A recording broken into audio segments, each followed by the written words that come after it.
Good morning, students. Last class, we have discussed about the NPC, normal probability curve. And today in this class, we are going to discuss about ANOVA. ANOVA. It is there in that the second bullet in the third unit of research methodology 2.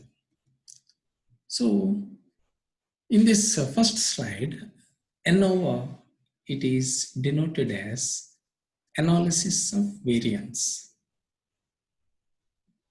A variance is the double multiplication, or it is the multiplication of standard deviation. Deviation is from the mean deviation. We will measure the standard deviation by the deviation from the mean. And if we multiply that standard deviation, we will get variation.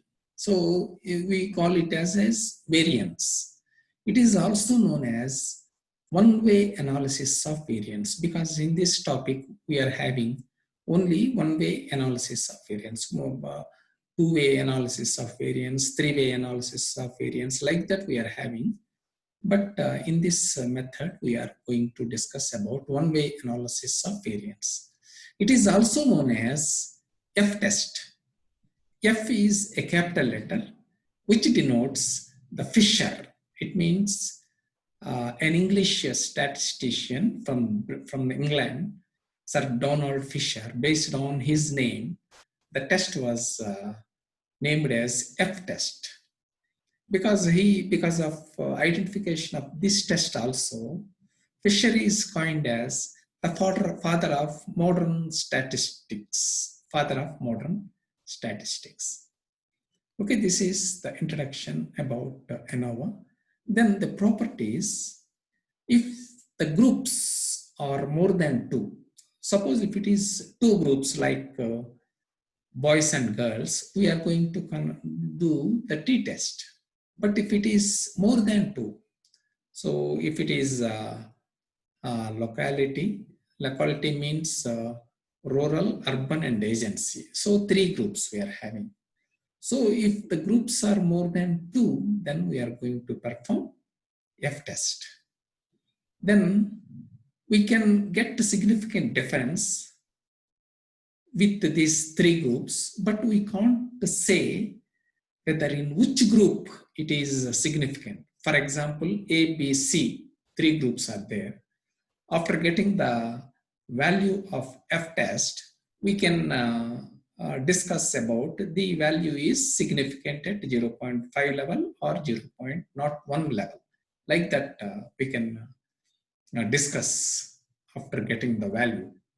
But if ABC groups, three groups are there, if the significant difference is in between AB or BC or AC, so in which group it is significant? This test won't tell about those things. For that, we have to do another test, that is post hoc test. And ANOVA test is, generally we do this ANOVA test based on the homogeneity of the groups.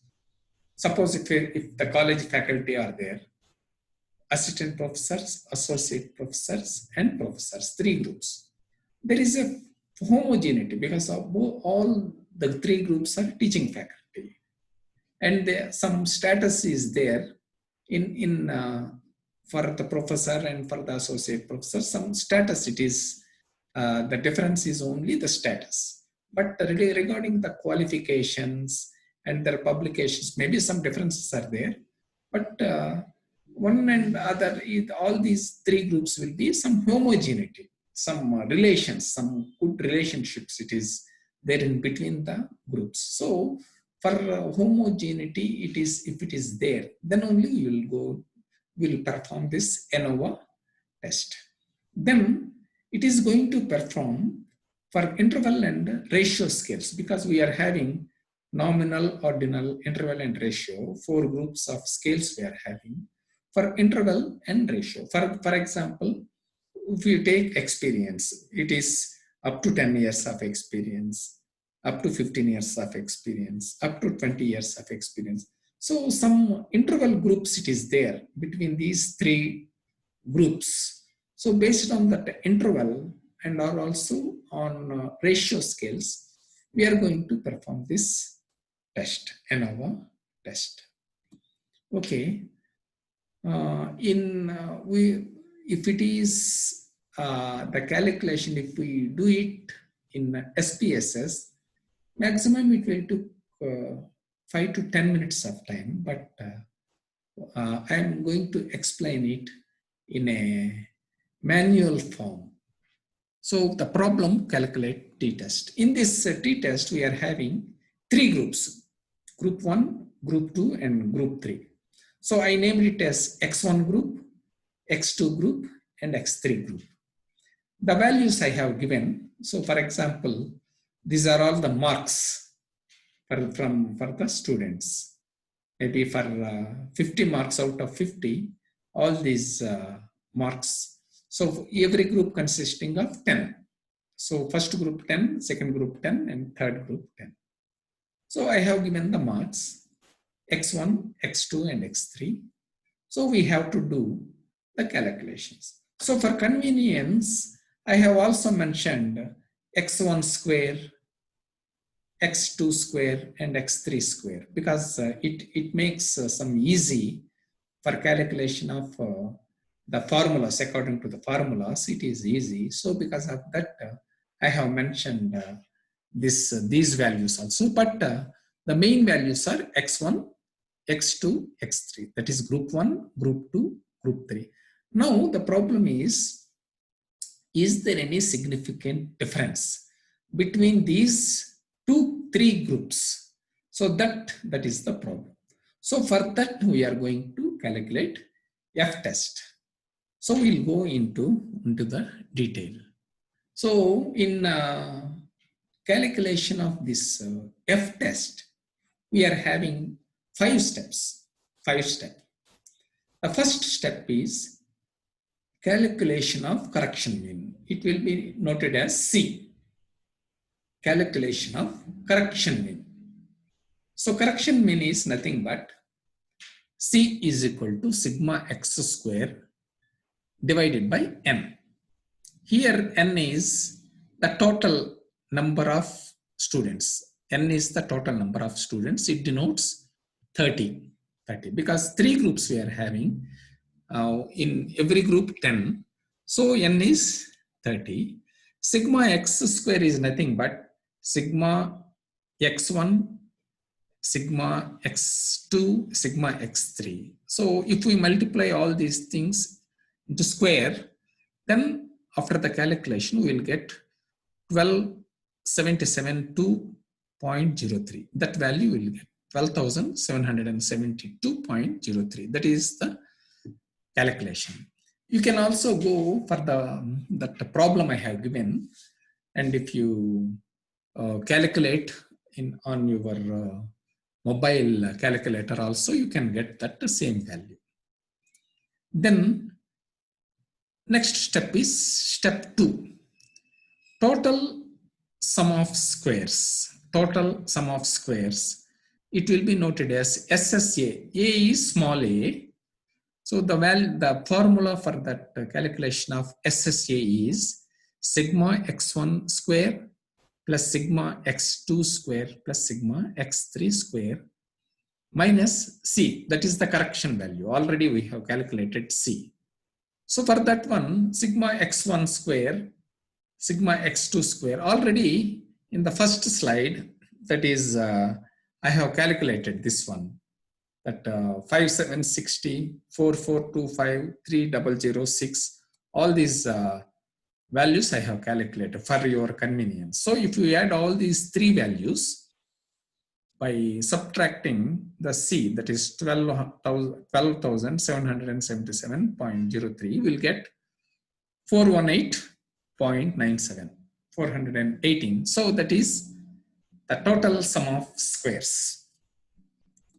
Then step 3, total the sum of squares between means. Sum of squares between means. It will be noted as SSB. So for SSB, the calculation is sigma x1 whole square by n1. N1 means the first group 10, N2 is also the second group 10, the number of individuals in the second group, and number of individuals in the third group, but that is also 10. So 10, 10, 10. Sigma x1 square, that is in that formula, it is 238 into 238. We'll get that value. So 56644 by 10. Likewise, if you calculate these values and subtract it by C is the correction mean, then we'll get this value, 218.87, the final value. If we add all these values by multiply by 10 and subtract it by this correction value, and if you add all these three values, 12990.9 minus 12772.03, we'll get 218.87. So already we calculated SSA, and now we have calculated SSB. SSA is 418.97 and SSB is 218.87. Then we'll go for the step 4. This is, we denote this one as SSC. It is sum of squares within means. So in earlier steps, sum of squares between means, and in fourth step, sum of squares within means. So it is, the formula is SSC is equal to SSA minus SSB. Already SSA and SSB in earlier slides we have calculated. So SSC is 418.92 minus 218.87. We'll get 200.05. That is the value we got. Then the last step is step 5. So that is calculation of variance. So F value is the mean of sum of squares between the means and mean of sum of squares within the means. So that is the formula. It will be noted as MSSB, MSSC. So MSSB is SSB divided by degrees of freedom, and MSSC is sum of squares within the means by degrees of freedom. We'll go in the next slide. That is MSSB between the means is the degrees of freedom 1, because here in this degrees of freedom we are having n minus 1. So all together we are having 3 groups. So if we subtract 3 minus 1, we will get 2. Degrees of freedom for sum of squares between the means. So we will get 2 groups. Degrees of freedom is 2. Already we know the value of SSB. It is 218.87. By 2, we'll get 109.435. So the first mean of sum of squares between the means is 109.435. Then we'll go for MSSC in the next slide. So it is SSC by, we know the score of SSC in the earlier slides, and DF2. DF2 is nothing but the total number of all groups, because 30, because the total number of students in each group is 10 plus 10 plus 10, 3, and minus number of groups 3. So if we divide 3 from 30, we'll get 27. So the degrees of freedom for the second group, it is 27. Already we know the value of MSSC 200.05 by 27, that is equal to 7.409. So by using this formula, F is equal to MSSB by MSSC. So we can get 14.77. That is, our F value is it is almost 15, our F values. So by calculation of all these values, now we'll prepare a summary table of ANOVA. It consisting of 5 groups, sources between the sets, between the mean scores, and within the mean scores, the sum of squares we have given, and the degrees of freedom we have mentioned, and mean scores also we have mentioned, and F table also we have mentioned. So after making this table, for this discussion part, we have to search for the value by crossing this 2 degrees of freedom 2 and 27. So if we calculate that value basing on this degrees of freedom, then we will get the values. So generally we are going to consider 0.01 level and 0.05 level. It means it is the first one, 0.05 level is 95% it is correct. And the second value is 0.01 level means it is 99%, because in statistics, we discuss any value based on the probability. We can't say it is 100% right. For example, if it is a science formula, H2 and oxygen, we will get water. It will be 100% accurate. But for statistics, it is not possible for the discussion. So by taking these values from F tables will get the logarithmic tables from logarithm tables. We can this F values, F tables will get. And for that F value, if it is 0.05 level, it is 3.35, and for this 0.01 level, it is 5.49. So 2 types of tables we are having. It is 99% and 95 level. So the values are 3.35 and 5.49. But our F value is 14.77. Already we got 14.77.